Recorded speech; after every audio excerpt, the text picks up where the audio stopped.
In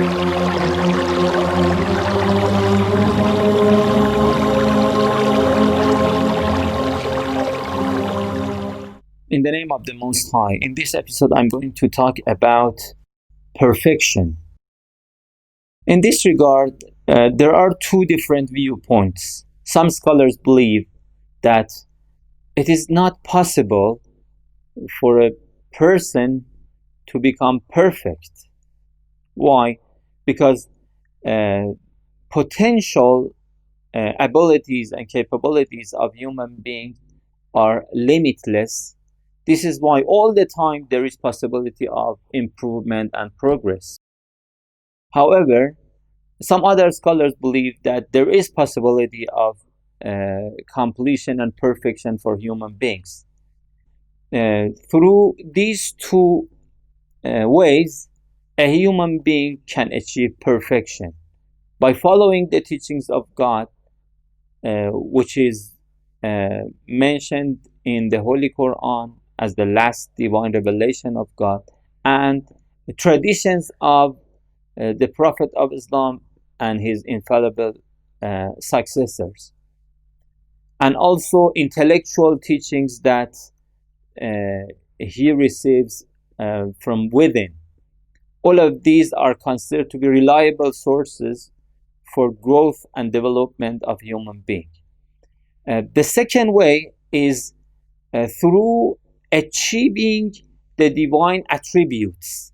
So there are two types of attributes of God. One type is exclusively for God. For example, to be creator is limited to God, restricted to God, and others are not able to be creators. But there are second type of attributes of God that others, human beings, also can fulfill them in. For example, God is generous, we are able to be generous. God has knowledge, we are able to gain knowledge. So in this second type of attributes of God, as long as we strengthen these attributes in ourselves, we are closer and closer to perfection till the time that we achieve both of these two elements at the highest level. At this level, we are called a perfect human being. Let me give you one of the quotes about the characteristics of a perfect human being. I quote from the great scholar Banu Mujtahida Amin. She talks about the characteristics of the perfect human being. She says there are 5 characteristics for a perfect human being. So the first characteristic is a perfect man is free from regret.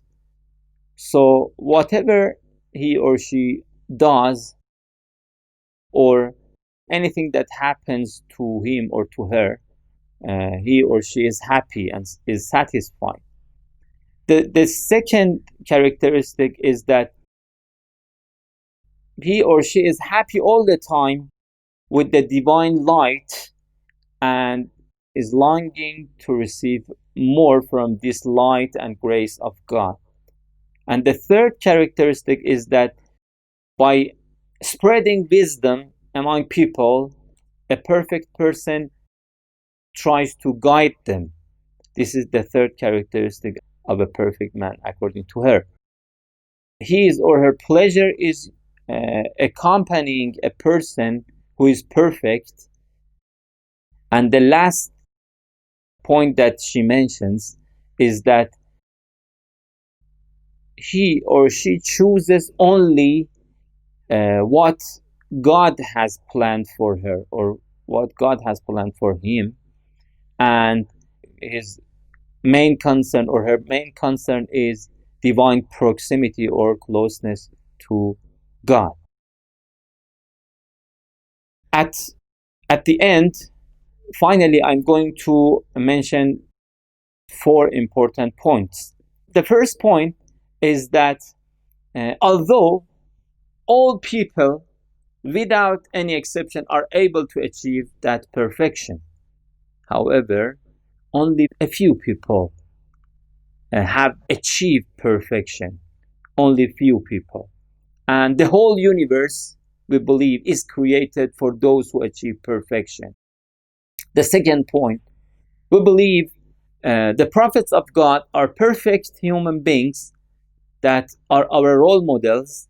We are able to achieve perfection through these role models. We believe that at each time, in any age, at least there should be one perfect human being as the outcome of the whole universe. So we believe the whole creation, the whole universe is made for the sake of perfect people. And even at our time, we believe the last successor of the Prophet of Islam is the perfect person that is in a cultation, but he is living, and at the end of time is going to reappear, filling all over the world with justice and prosperity. And the third point is that rules and regulations should be in a way that give appropriate opportunity for human beings to achieve this perfection. And the last point, it is the duty of scholars to help and guide people in order to know and to achieve this high status. Thank you very much for your listening and watching. God bless you all.